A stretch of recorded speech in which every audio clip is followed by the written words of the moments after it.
بتانے والے ہیں کہ مسلمان بقرعید کیوں مناتے ہیں اور اس دن جانوروں کی قربانی کیوں دی جاتی ہے۔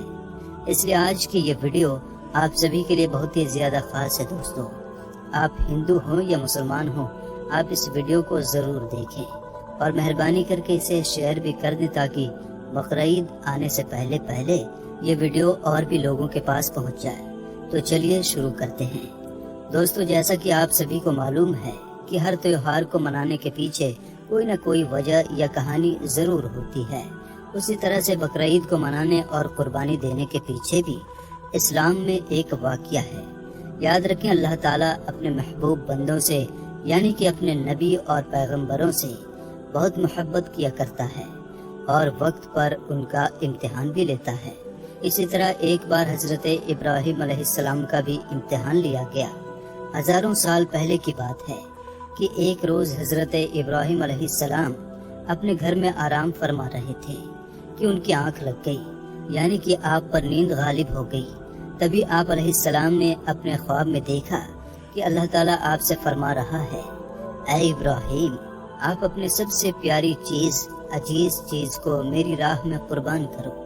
میرے دوستو، یاد رہے، نبیوں اور پیغمبروں کا خواب کبھی بھی جھوٹا نہیں ہو سکتا۔ اس لیے حضرت ابراہیم علیہ السلام نے یہ خواب سچ جانا اور اپنی عزیز چیز کو اللہ کی راہ میں قربان کرنے کے لیے تیار ہو گئے۔ اس وقت حضرت ابراہیم علیہ السلام کے پاس میں کافی تعداد میں اونٹ ہوا کرتے تھے، اس لیے صبح ہوتے ہی آپ نے ان اونٹوں میں سے 100 اونٹوں کی قربانی دے دی، یعنی کہ 100 اونٹ اللہ کی راہ میں قربان کر دیے۔ مگر پھر جیسے ہی دوسری بار آپ کی آنکھ لگی تو پھر سے اللہ تعالیٰ کی طرف سے آواز آئی کہ اے ابراہیم، آپ اپنی سب سے پیاری اور سب سے عزیز چیز کو میری راہ میں قربان کرو۔ اس لیے پھر دوسرے دن حضرت ابراہیم علیہ السلام نے 200 اونٹوں کی قربانی دے دی، یعنی کہ 200 اونٹ اللہ کی راہ میں قربان کر دیے۔ مگر پھر تیسری رات جیسے ہی آپ کی آنکھ لگی تو اللہ تعالیٰ کی طرف سے پھر سے وہی آواز آئی کہ اے ابراہیم، آپ اپنے سب سے پیاری اور سب سے عزیز چیز کو میری راہ میں قربان کرو۔ یہ سن کر آپ علیہ السلام سوچنے لگے کہ میرے لیے سب سے پیاری اور سب سے عزیز چیز تو میرا بیٹا اسماعیل ہے۔ آپ سوچنے لگے کہ اللہ تعالیٰ کہیں یہ تو نہیں دیکھنا چاہ رہا کہ میں سب سے زیادہ پیار اپنے فرزند یعنی کہ اپنے بیٹے اسماعیل کو کرتا ہوں یا اپنے خالق حقیقی سے کرتا ہوں۔ میرے دوستو، ہم آپ کو بتا دیں کہ حضرت ابراہیم علیہ السلام اور حضرت حاجرہ کا صرف ایک ہی بیٹا تھا، اور وہ بھی کافی دعا اور منت کرنے کے بعد میں اللہ تعالیٰ نے آپ کو بڑھاپے کی عمر میں عطا کیا تھا۔ اس لیے حضرت ابراہیم علیہ السلام اور حضرت حاجرہ اپنے بیٹے اسماعیل سے بہت پیار کیا کرتے تھے۔ مگر جیسے ہی آپ علیہ السلام نے اللہ کا یہ حکم سنا تو آپ نے یہ ارادہ کر لیا کہ وہ اپنے سب سے عزیز چیز اور سب سے پیارے بیٹے اسماعیل کو اللہ کی راہ میں قربان کر دیں گے۔ اس لیے پھر دوسرے دن حضرت ابراہیم علیہ السلام نے اپنی بیوی حضرت حاجرہ سے کہا، اے حاجرہ، اپنے بیٹے کو غسل کراؤ، نئے نئے کپڑے پہناؤ اور خوشبو لگا کر بالکل دولہے کی طرح تیار کر دو۔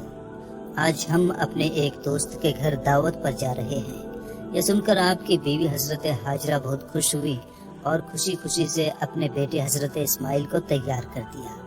پھر جب حضرت ابراہیم علیہ السلام اپنے پیارے بیٹے اسماعیل کو لے کر فلسطین سے مکہ کی طرف روانہ ہونے لگے، تبھی آپ کے گھر میں ایک شیطان داخل ہوا اور وہ آپ کی بیوی حضرت حاجرہ سے کہنے لگا، اے حاجرہ، کیا تمہیں پتا بھی ہے کہ تمہارے بیٹے کو کہاں پر لے جایا جا رہا ہے؟ تمہارے بیٹے کو تمہارا شوہر کسی دوست کے گھر دعوت پر نہیں لے جا رہا ہے، بلکہ تمہارے بیٹے اسماعیل کو قربانی کرنے کے لیے لے جایا جا رہا ہے، یعنی کہ مارنے کے لیے لے جایا جا رہا ہے۔ یہ سن کر حضرت حاجرہ نے کہا، میں اپنے ابراہیم کو اچھی طرح سے جانتی ہوں، بھلا ایک باپ اپنے بیٹے کو کیوں مارے گا؟ تو یہ سن کر شیطان نے کہا کہ تمہارے شوہر ابراہیم نے ایک خواب دیکھا ہے جس میں اللہ تعالیٰ نے تمہارے پیارے بیٹے اسماعیل کی قربانی مانگی ہے، اس لیے ابراہیم اس کو قربانی کرنے کے لیے لے جا رہے ہیں۔ تو یہ سن کر آپ کی بیوی حضرت حاجرہ فخر سے کہنے لگی، اے شیطان، تم پر لعنت ہو، اگر میرا بیٹا اللہ کی راہ میں قربان ہونے کے لیے جا رہا ہے تو میرے لیے اس سے بڑی خوشی کی بات اور کیا ہوگی؟ یہ تو میرا ایک بیٹا ہے، اگر میرے پاس ہزاروں اسماعیل بھی ہوتے تو میں خوشی خوشی ان کو اللہ کی راہ میں قربان ہونے کے لیے بھیج دیتی۔ یہ سن کر پھر شیطان حضرت اسماعیل علیہ السلام کے پاس گیا اور کہنے لگا، اے اسماعیل، کیا تمہیں پتا بھی ہے تمہارے بابا تمہیں کہاں لے جا رہے ہیں؟ وہ تمہیں کسی دعوت میں نہیں بلکہ وہ تمہیں مارنے کے لیے لے جا رہے ہیں، وہ تمہیں اللہ کی راہ میں قربان کرنے کے لیے لے جا رہے ہیں۔ تو یہ سن کر حضرت اسماعیل علیہ السلام نے فرمایا کہ اگر میں اللہ کی راہ میں قربان ہو جاؤں تو میرے سے بڑا خوش نصیب پھر کون ہوگا؟ یہ سن کر شیطان بہت مایوس ہوا، اس لیے پھر وہ حضرت ابراہیم علیہ السلام کے پاس پہنچا اور کہنے لگا، اے ابراہیم، اپنے پیارے بیٹے کو قربان کرنے کے لیے کیوں لے جا رہے ہو؟ تمہیں پتا بھی ہے کہ تمہاری یہ قربانی اللہ کی بارگاہ میں قبول ہوگی یا نہیں؟ اور دوسری بات، جب تم اپنے اس بیٹے کو قربان کر دو گے تو پھر بڑھاپے میں تمہاری خدمت کون کرے گا؟ بڑھاپے میں تمہاری دیکھ بھال کون کرے گا؟ یہ سن کر پھر حضرت ابراہیم علیہ السلام نے کچھ پتھر اٹھائے اور شیطان کو لعنتی کہہ کر مارنے لگے۔ یہ دیکھ کر شیطان وہاں سے بھاگنے لگا۔ دوستو، کہا جاتا ہے کہ تبھی سے مکہ میں حج کے دوران شیطان کو پتھر مارا جانا شروع ہوا۔ اسی وجہ سے حج کے دوران شیطان کو پتھر مارا جاتا ہے۔ پھر حضرت ابراہیم علیہ السلام اپنے بیٹے کو ساتھ لے کر وہاں سے چل دیے اور آگے بڑھنے لگے۔ تھوڑی دور جانے کے بعد آپ نے اپنے بیٹے سے فرمایا، اے اسماعیل، کیا تمہیں پتا بھی ہے کہ ہم آپ کو اللہ کی راہ میں قربان کرنے کے لیے لے جا رہے ہیں؟ تو یہ سن کر آپ کا بیٹا حضرت اسماعیل علیہ السلام کہنے لگے، بابا جان، اس سے بہتر میرے لیے اور کیا ہوگا کہ مجھے اللہ کی راہ میں اللہ کے ایک نبی قربان کرنے کے لیے لے جا رہے ہیں۔